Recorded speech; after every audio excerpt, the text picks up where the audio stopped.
Hello, my dear student. Welcome back to Discrete Mathematical Structures class.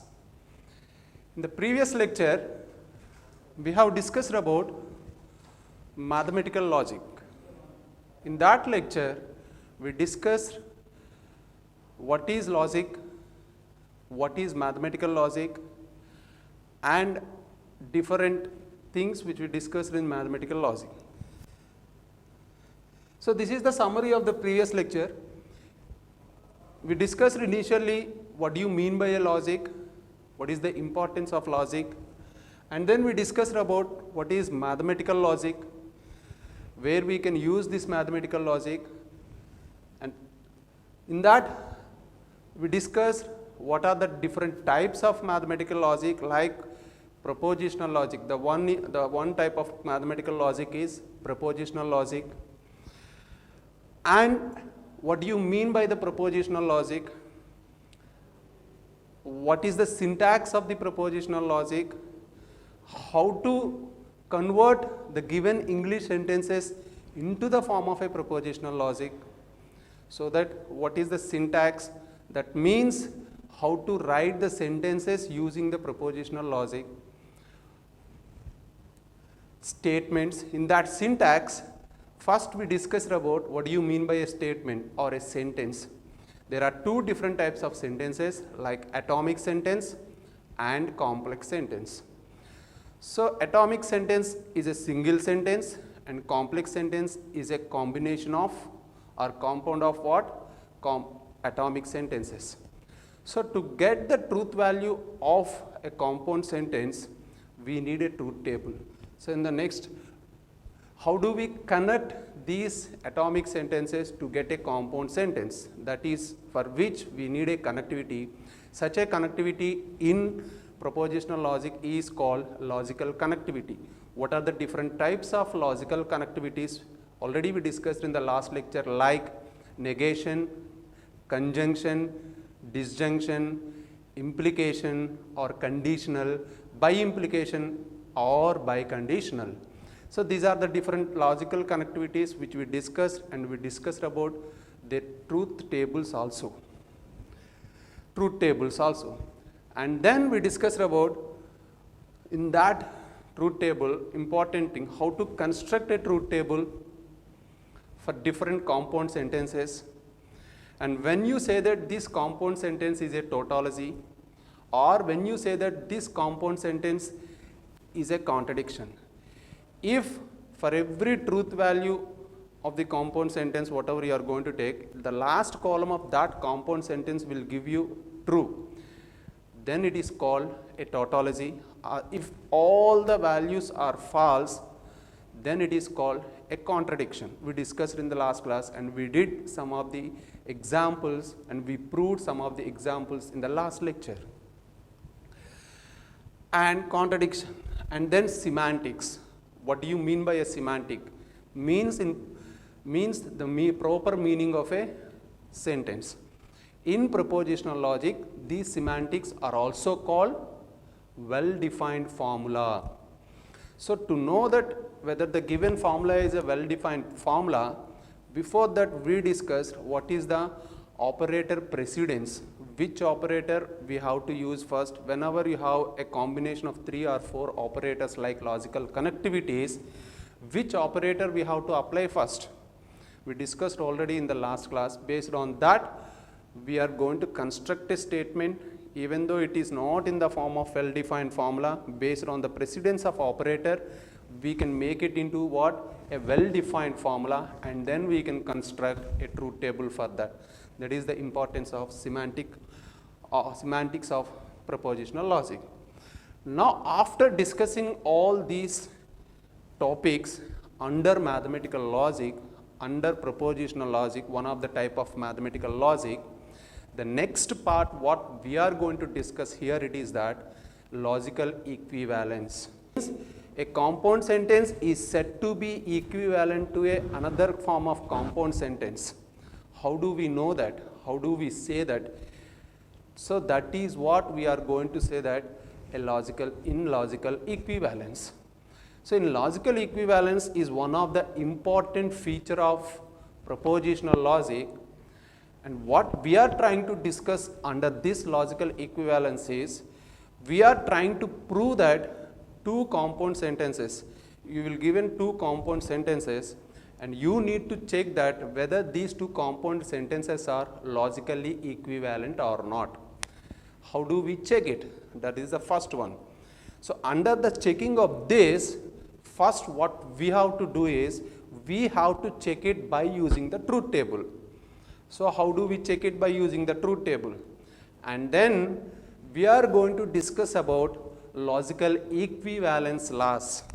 What is the importance of discussing these logical equivalences? Because as I said earlier, by using the truth table, we can check that two compound sentences are logically equivalent.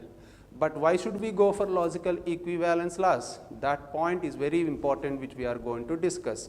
So for that point, we need to discuss about logical equivalence laws.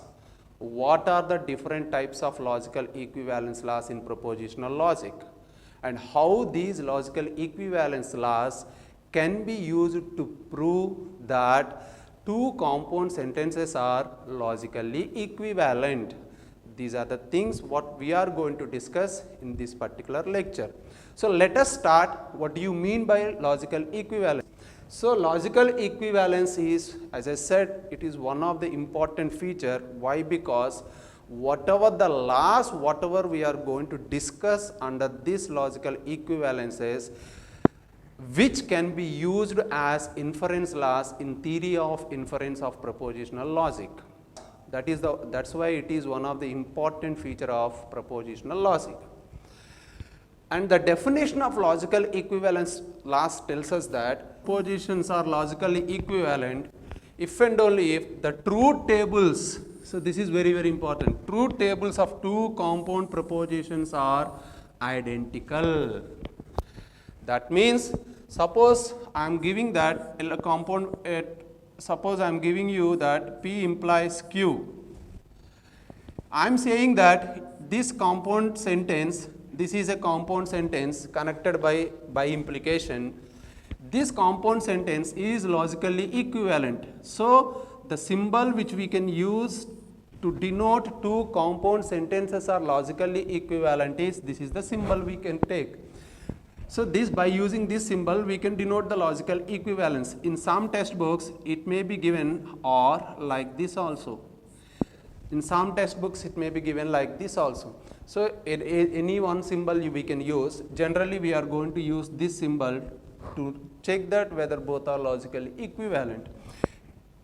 So to check this, I am saying that this particular compound sentence is logically equivalent to P implies Q or Q implies P.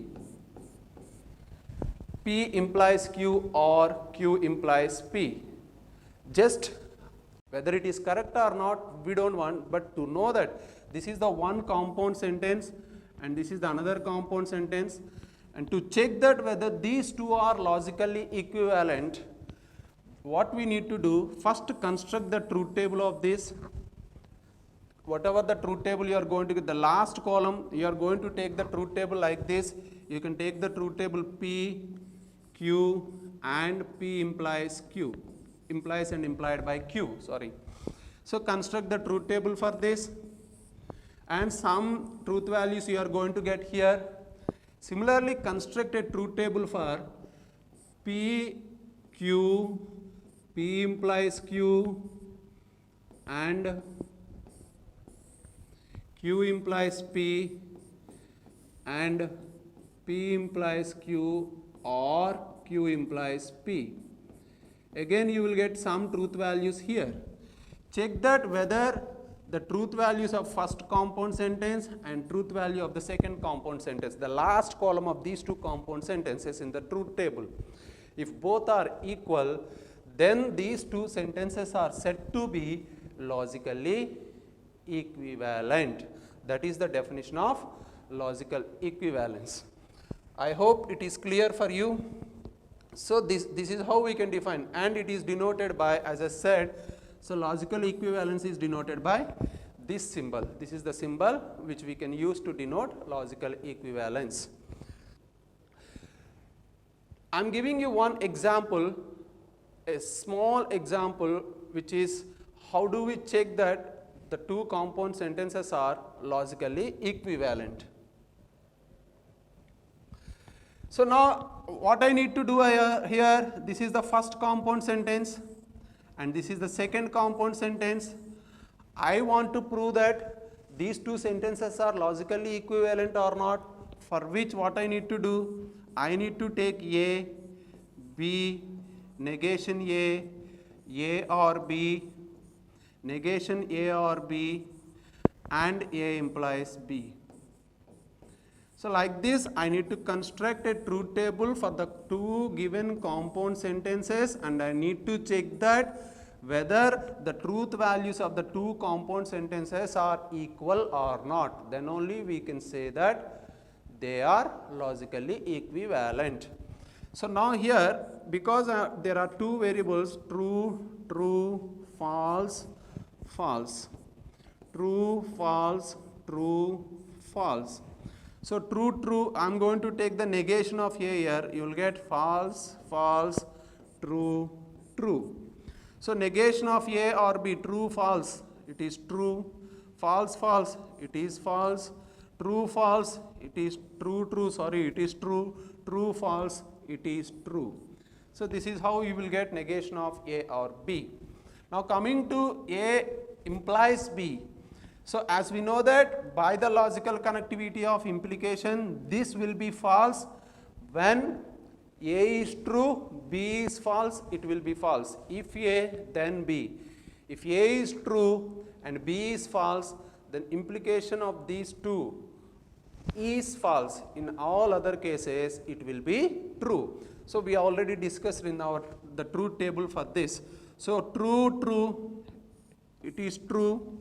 True, false, A implies B. So if it is true and B is false, obviously it will be false.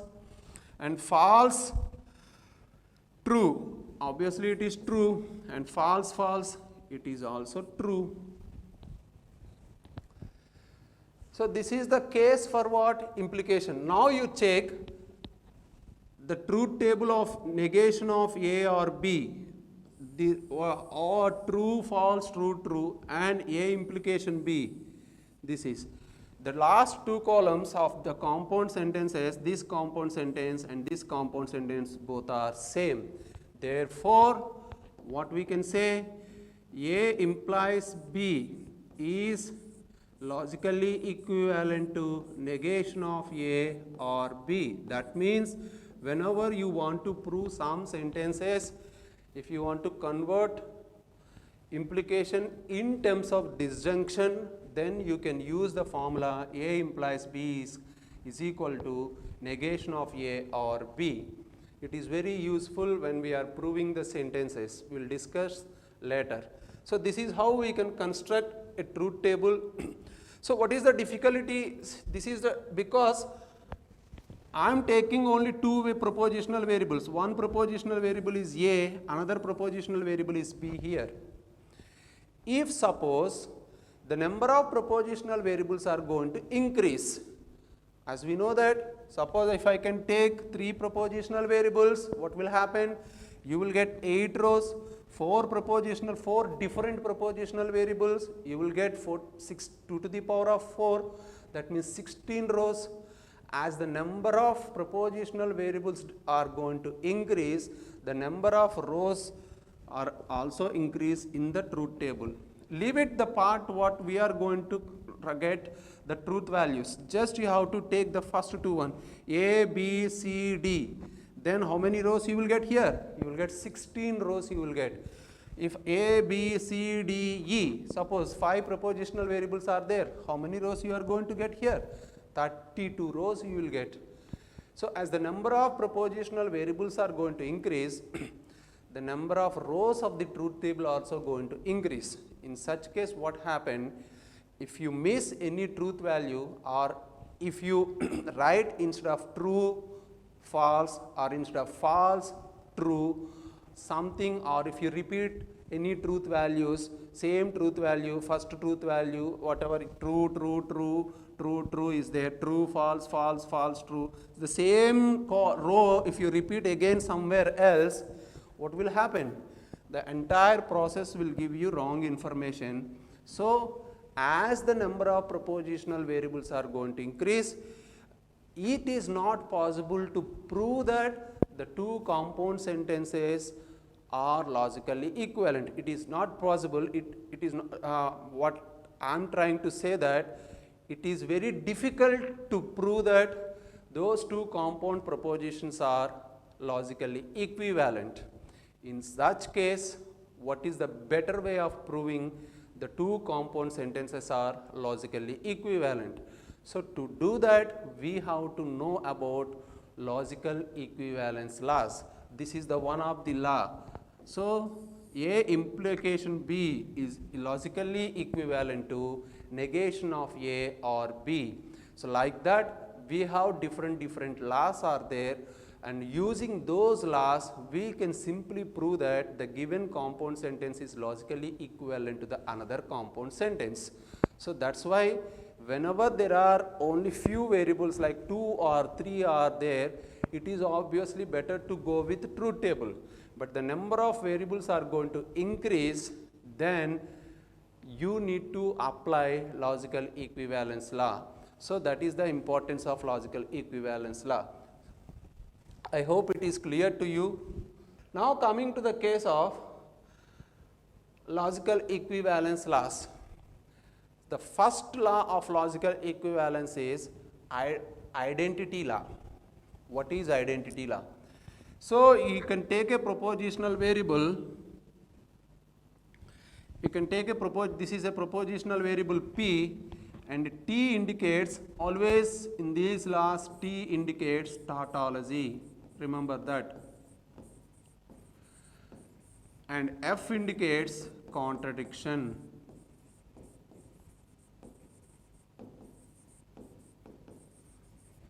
F indicates contradiction. That means it is a propositional variable in which the column, the total column consists of all are truths. If whenever F will be given, the respective column consists of all are false. That is the meaning of T and capital F. So, P is a propositional variable and T is a tautology which is logically equivalent to P. So, it is very simple to prove this one.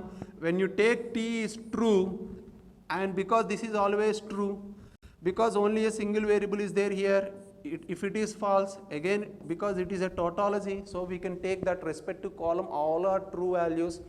Then what you can get, this is true and true. Obviously what you can get here, you will get true, true, false and true. What you are going to get, you will get false. Why? Because false and true is false. So, this is the conclusion what you can get. So, this conclusion is equivalent to what? The given propositional variable. That is why P and tautology always logically equivalent to what? P. This is the first identity law. In the similar way, we are going to discuss the second one. What is the second one? P or F. F indicates what? Contradiction. So, similarly you can take, because only one propositional variable, we can take two values, true and false here, and here because it is a contradiction, we can always take only false in the respective column. True or false, obviously you will get true. False or false, you will get what? False. So, now again the same thing will be equivalent to what? F. So, in identity, that is why it is called, see, whatever the operator you are going to apply, this true or false with the logical, different logical connectivity, you are getting the same. That is what the identity law basically. So, with respect to conjunction, so this is, we can apply the tautology. With respect to disjunction, we can apply what? Contradiction. So, in our earlier studies, we are going to study about what do you mean by identity law. So, identity law means what? Suppose if you take the addition, A plus B, you need to get what? A. Set of all real numbers, if you can take A plus B equal to A. So when you can get a plus b equal to a by taking b equal to 0. B equal to 0 is the identity element for all the real numbers, because if you add to that any element to 0, you will get the same element. In multiplication, it should be equal to 1. So like that, here in propositional laws also, you will get this is the identity. These two are called the identity laws. In the similar way, we are going to discuss different identity laws, and it is very easy to prove all these identity laws. Now coming to the second one, domination law. Domination law is nothing but here, if you observe that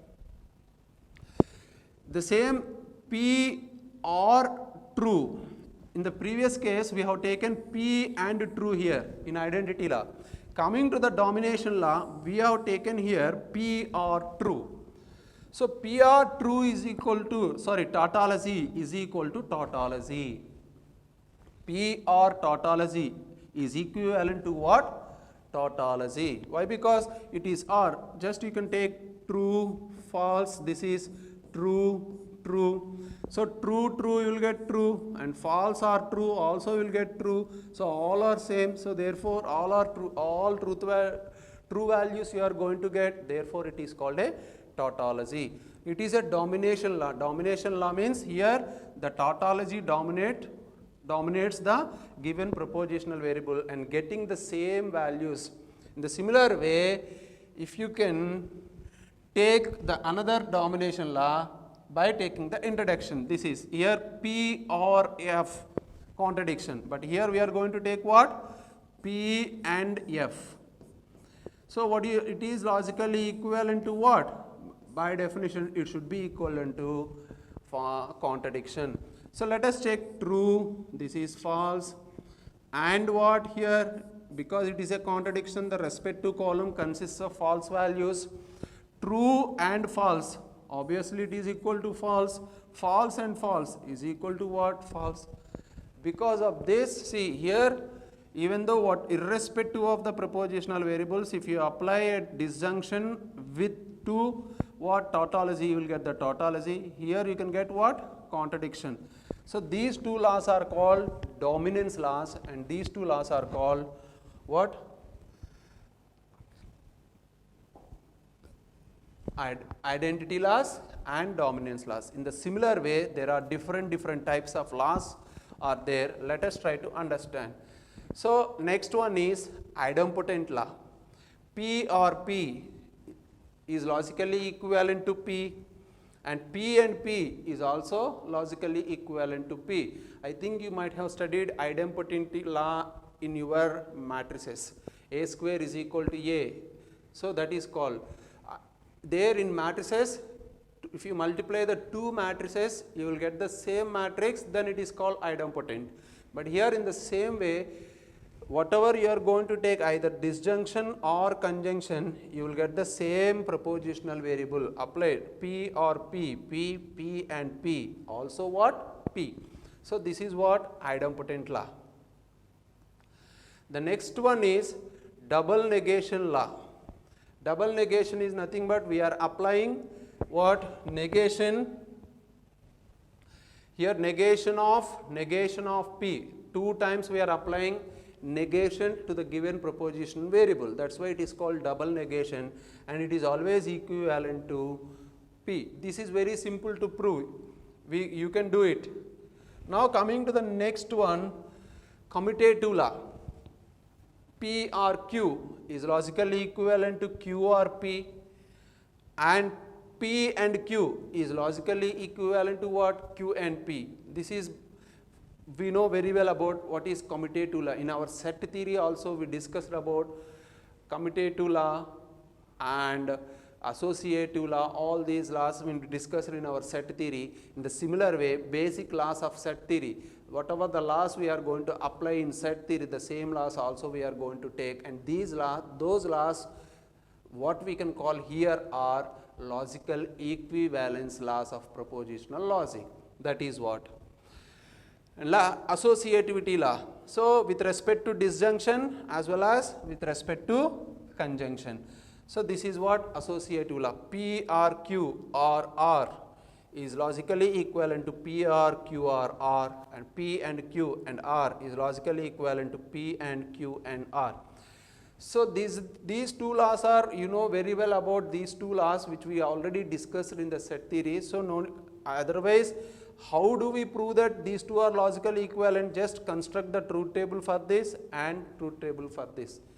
You will get same what truth values for both the compound propositions.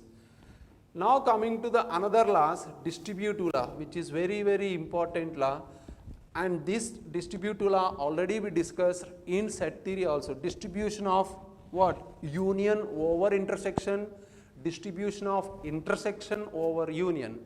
There it is called union, here we are calling it as disjunction. There we are calling it as intersection, here we are calling it as what? Conjunction. So here what is this?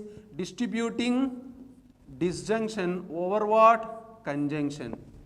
So how do we distributing PRQ and PRR? Distribution of disjunction over conjunction this. The another one is distribution of conjunction over disjunction. We can take both. So P and Q or P and R. This is the another important law. Next one, De Morgan's law, which already we studied in our set theory, De Morgan's law. Negation of P and Q is logically equivalent to negation of P or negation of Q. Similarly, we can do it for what? Disjunction. Negation of P or Q is logically equivalent to negation of P and what? Negation of Q. Absorption law. This is the another important law in what? Propositional logic, which we didn't discuss in what? Set theory. The previous laws, whatever we discussed, all there, like commutative law, associative law, De Morgan's law, distributive law, and double negation also there in set theory. A complement, whole complement is equal to what? A. Here negation of a propositional variable will give you the same propositional variable. Based on the set theory, we have discussed all these laws, but absorption law is not there. We didn't discuss there, so therefore it is the new law in logical. It is very, see, P and P or Q is logically equivalent to P. So how do we do that? To do that, what we need to do? You need to construct the truth table. So let me give you one value, what you are going to get. I am taking this is true, okay, and this is true.